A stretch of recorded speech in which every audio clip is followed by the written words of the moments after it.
மனோவிஷய கடவுளாக்கல, மனோவிஷய கட்டுப்படுறான்னு கேட்கிற, மனோவிஷய கடவுள் நிறுத்தல. ஒரு ஆளு 3 செய்யலாம். இப்ப என்ன ஆயிடுச்சு?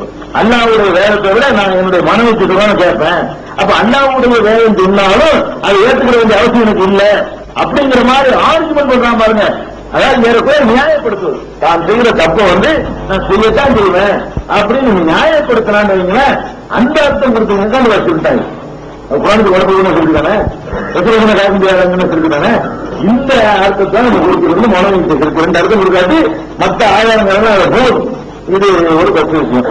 அடுத்த சவால் என்ன கொடுக்கிறாருன்னு கேட்டா, யூசுப் நபி அவர்கள் ஒரு முஸ்லிம் அல்லாத ஒரு ஆட்சியில அவர் இருந்திருக்கிறார். அவர் மட்டும் மூசா நபி இருந்திருக்காங்க. அவர் பதவியை கேட்டுட்டு இருந்தாரு. மூசா நபி என்னங்க பதவியை கேட்காமலே அவருடைய ஆட்சியின் கீழ் என்னங்க மூசா நபி இருந்திருக்கிறார்கள். பல நபிமார்கள் அப்படி இருந்திருக்காங்க. இப்ராஹிம் நபி கூட ஒரு கொடுமையான மன்னனுடைய ஆட்சியின் கீழே தான் என்னங்க இருந்தாங்க. மன்னர் அல்ல நாட்டாவில் முழுக்க அவனுக்கு ஆட்சி கொடுத்த காரணத்தினால் இப்ராஹிம் கடவுளை பற்றி அவனுக்கு வாதம் செய்தான்னு சொல்லி அல்லாஹ் சொல்லி காட்டுறான். இப்ராஹிம் நபி இருந்திருக்கிறாங்க, மூசா நபி இருந்திருக்கிறாங்க, யூசுப் நபி பதவியை கேட்டு இருந்திருக்கிறாங்க. இது ஒரு பக்கம் இருந்தா கூட அந்த சகோதரர் என்ன கேட்கிறாருன்னு கேட்டா, மூமின்கள் காவிர்களை தலைவரை ஆக்காதீங்கன்னு இருக்குது. அதுவும் கட்டளை நமக்கு மூமின்கள் காவிர்களை தலைவரை நீங்க ஆட்சி கொள்ளாதீர்கள் அப்படிங்கிறது இருக்கு. அப்ப ஆட்சி கொள்ளாதீர்கள் சொல்லுவோம். அதுக்கு இருக்கும் மூணு வைப்பார். நீங்க உங்க தலைவர்கள் கட்டுப்பட்டீங்கன்னு சொன்னா, உங்களை ஏற்றுக்கிட்டீங்கன்னு சொன்னா, அப்ப நீங்க அந்த ஆயத்தை மீறுறீங்க. தலைவர் ஆக்காதீங்கிற ஒரு அல்லாவுடைய ஆர்டரை மீறுறீங்க.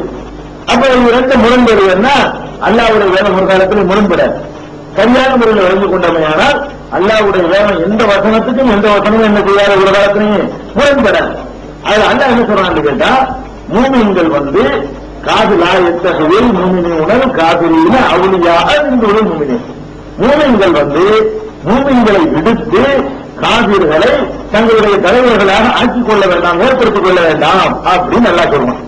அப்ப நம்ம ஏற்படுத்திக் கொள்றவங்க நம்மளை ஏற்படுத்தினவங்கள தலைவரா அவங்க இருக்கிறாங்க. அந்த தலைவரை அவங்களும் இருக்கிறாங்க. நீங்க அவ்வளவு பேர் ஏற்படுத்த மாட்டேன்னு சொன்னாலும் அவங்க இருக்க போறாங்க. அப்ப நம்மளா தேர்ந்தெடுக்கிற வாய்ப்பல்ல தர்றாங்க. அதுதான் குற்றம். இருக்கக்கூடாதுங்கிற கட்டளை சொல்லல, தேர்ந்தெடுத்து உங்களுக்கு ஆக்கி விடக்கூடாதுங்கிற கட்டளை இருக்காங்க. மாற்றம் என்ன தத்தகீன்னு இருக்கு. தத்தகீன்னு அர்த்தம், நீங்க தான் நியமிக்காதீங்கப்பா. மூமின் ஒருத்தர் இருக்கும் பொழுது மூமின் இல்லாத ஒருத்தர் நீங்க நியமிக்கிறீங்க, உங்களுக்கு தலைமையாங்கிறது அப்படின்னு அல்லாஹ் கேட்கிறோம். இது எப்ப நாம மெஜாரிட்டியா இருக்கும் பொழுது, நாம தீர்மானிக்கிற சக்தியா இருக்கும் பொழுது, நம்ம தான் நியமிக்கிற பவர் வரக்கூடிய நேரத்தில் அவன் இருக்கிற ஒரு முஸ்லீம் ஒரு கூட நீ சொல்லி கொண்டு உட்கார வைக்கிறதுக்கு பாருங்க, அதுதான் குற்றம். நீ வாழாதீங்கன்னு சொல்லல. அவர்கள் ஆட்சியில் இருந்தார்களே, ஆனால் அவர்களுக்கு கீழே வாழாதீர்கள் என்பதற்கு அர்த்தம் வேற, அவர்களை தேர்வு செய்யாதீர்கள் என்பதற்கு அர்த்தம் வேற. அப்ப அங்கெல்லாம் வாழ்ந்தார்கள் இருக்கு. யூசுப் வாழ்ந்தார்கள், மூசா நபி வாழ்ந்தார்கள், இப்ராஹிம் நபி வாழ்ந்தார்கள். எங்க வாழ்ந்தார்கள்? பிற சமய மன்னருடைய ஆட்சியின் கீழே வாழ்ந்தார்கள். நமக்கு என்ன கட்டல, நீங்க ஆக்காதீங்கிறான். இப்ப வாஜ்பாய் நம்ம ஆக்கணும், வேணாலும் எல்லாருமே ஓட்டு போனோம் ஆயிரத்து நம்ம யாரும் ஆக்கல, ஆக்காட்டாலும் ஆயிடுறாங்களே. அப்ப நம்ம எல்லாரும் சேர்ந்து அவ்வளவு பேரும் சேர்ந்து ஏகமனா தீர்மானம் பண்ணி ஆக்கிறதா இருந்தாலும் 2 காலத்துல ஒரு காலத்துல ஆக்க முடியுமே தவிர 3 ஆக்க வேணுமா? 3 விட்டு காலத்தில் ஆக்காங்கன்னு எல்லாம் சொல்லி கேட்கலாம். இங்க ஒரு அப்துல் கார் நிற்கிறாங்க போட்டிருந்தா கூட 2 காலத்தில் ஒரு காலத்துல உங்களுக்கு சூஸ் பண்ண முடியுமே தவிர 3 ஆக்குறதுக்கான வாய்ப்பு உங்களுக்கு இல்லையே. அந்த விட கட்டளை என்னன்னு கேட்டா நீங்க ஆக்கக்கூடாது, நம்ம ஆக்கலாம். அப்படி அமைஞ்சு இருக்கு. அல்ல அவங்க மெஜாரிட்டியா வச்சிருக்கலாம். அந்த மாதிரியான ஆட்சி அவங்க கையில் கிடைக்கிற மாதிரி சூழ்நிலையை அல்லா ஏற்படுத்தி வச்சிருக்கலாம். நம்ம அதன் மீது நிர்பந்தத்தில் வாழணும். அப்ப அல்லா ஏற்படுத்தின வாழ்வல் என்பது வேற, நமக்கு அந்த சான்ஸ் கிடைக்கும் போது அப்போ மாற்ற இஸ்லாமிய மக்களை மாறிட்டாங்க. அல்ல நம்ம ஆட்சி தர வேண்டிய நிலை வருது. நம்ம வழியில் உட்கார்ந்து ஆட்சி பண்ணணுமே தவிர நம்ம ராமசம் நீங்க நாங்க வெளியே செய்யக்கூடாது. அந்த மாதிரி அல்லா தரும்போது அதான் அந்த ஆயத்தை குற்றம். அதனால ஆட்சியாதுங்கிறது வேற, வாழ்வது வேற. இதை புரிஞ்சுதான் குழந்தை காசிரை நம்மளாக்க கூடாதுங்க. இதுக்கு முன்னாடி எலெக்ஷன்ல ஜெயலலிதாவுக்கு ஓட்டு போட்டு சொல்லி சப்போர்ட் பண்ணீங்க. அந்த மாதிரி முஸ்லீம்கள் இன்னொன்னு என்னன்னா, முஸ்லீம்கள் இடஒதுக்கீடு கேட்டு போயிடலாமா? நீங்க யாரும் முன்னாடியே ஒரு நான் முஸ்லீம் பீப்புள் நீங்க நான் வந்து எப்படி என்னுடைய நான் முஸ்லீம்ல மாறினேன்னா எனக்குள்ள சலுகை எல்லாம் போயிடும் அப்படின்னு நான் கொஸ்டின் பண்ண வந்து நீங்க ஏன் வந்து உங்களை ஒரு தாழ்த்தப்பட்டவங்க நீங்க இது பண்றீங்க அது சொல்லித்தானே உங்களை ஒத்துக்கிட்டு தராங்க அப்படிங்க வந்து நீங்க தாழ்த்தப்பட்ட நீங்க அப்படி இல்ல அதுக்கு வந்து நம்ம இடஒதுக்கீடுங்க வந்து நம்ம பிசி நம்ம அந்த மாதிரி தானே கேட்கிறோம். அதை பத்தி ஒரு இஸ்லாம் இணைய மார்க்க நிகழ்ச்சியில ஒருத்தர் கேள்வி கேட்டார். அதான் யாரும் கேட்டார். அது என்ன கேட்பாருன்னு கேட்டா, அப்ப நாங்க மதம் மாறணும்னு சொன்னா இந்த இடஒதுக்கீடுலாம் எங்களுக்கு இல்லாம போயிடும். தலித் இருக்காருன்னு வைங்களேன், அவர் இஸ்லாத்துக்கு வந்தாருன்னா இடஒதுக்கீடு இருக்காது. தலித் என்பதற்காக கொடுத்த அந்த சலுகைகள் எல்லாம் இறந்துருவாரு. அதை பத்தி அவர் கேட்கும்போது நம்ம சொன்னோம், நீங்க எதுக்கு அந்த இடஒதுக்கீடு நீங்க ஆசைப்படுறீங்க? அந்த இடஒதுக்கீடு நீங்க ஆசைப்படும் பொழுது ஒருத்தர் தான் இடஒதுக்கீடு வாங்குறீங்க. நான் தாழ்த்தப்பட்டவன், நான் இருந்தவன், நான் கேவலமானவன் நீங்க சொல்றதுக்காகத்தான் உங்களுக்கு அந்த இடஒதுக்கீடு தர்றான். அப்ப செயற்பாடு அடிச்சுட்டு ஒரு 10 லேக் தர்மம் போட்டா நீங்க வாங்கிக்கிறீங்களா? அது மாதிரி உள்ளதுதான் இது அப்படின்னு நான் சொல்லியிருந்தேன். அதுதான் சுட்டி காட்டி கேட்கிறாரு. அந்த அடிப்படையில் இப்ப ஏதோ முஸ்லீம்களுக்கு இடஒதுக்கீடு கேட்கிறவன் அதுவும் அந்த மாதிரி உள்ளதுதானே, அது எப்படி நம்ம கேட்கறது அப்படிங்கிறாரு. நம்ம வந்து எங்களை தலித்துல ஆக்கி எங்களை தாழ்த்தப்பட்டவன் ஆக்குன்னு சொல்லி நம்ம கேட்கிறோம். நம்ம எதை கேட்கிறோம்? நாங்கள் பொருளாதாரத்துல கல்வியில பிற்படுத்தப்பட்டிருக்கிறோம். தாழ்த்தப்படுவது என்பது கேவலம். பிற்படுத்தப்பட்ட நிலையில இருக்கிறது என்பது நம்முடைய வசதி குறைவு, நம்முடைய வாய்ப்புகள் குறைவை காட்டும்.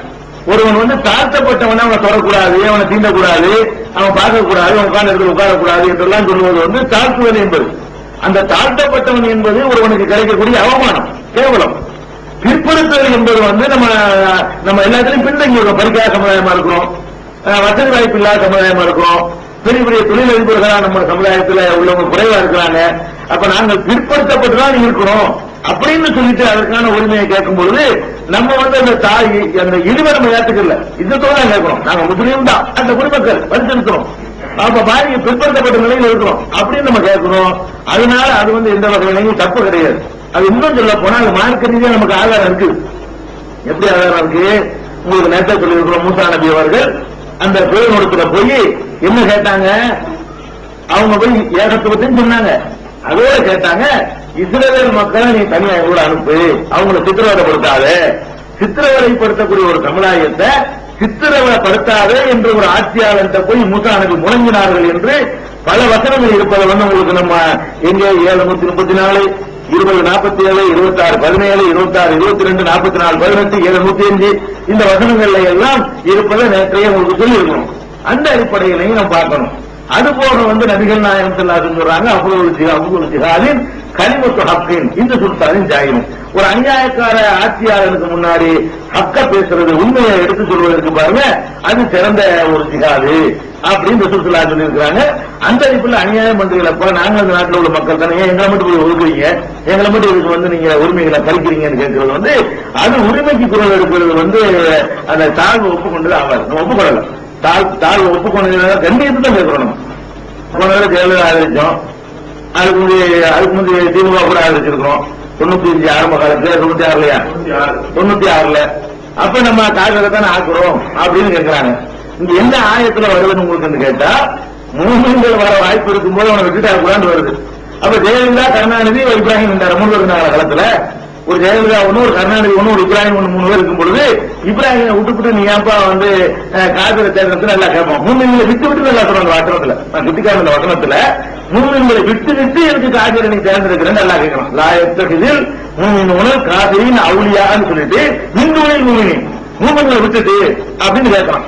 இங்க வந்து நீங்க மூமின்களை சீன் யாராவது இருந்தானா 2 காதல் தான் அங்க நிக்கிறாங்க போது 2ல ஒரு ரொம்ப குறைந்த தீமை எதுன்னு பாக்குற நிலையில் நம்ம தள்ளப்பட்டிருக்கிறோமே தவிர, மூமின்கள் அந்த சீன்ல இருந்து சீன்ல இல்லாம ரப்பர் லெட்டர் அவன் பெயருக்கு நிற்பான்.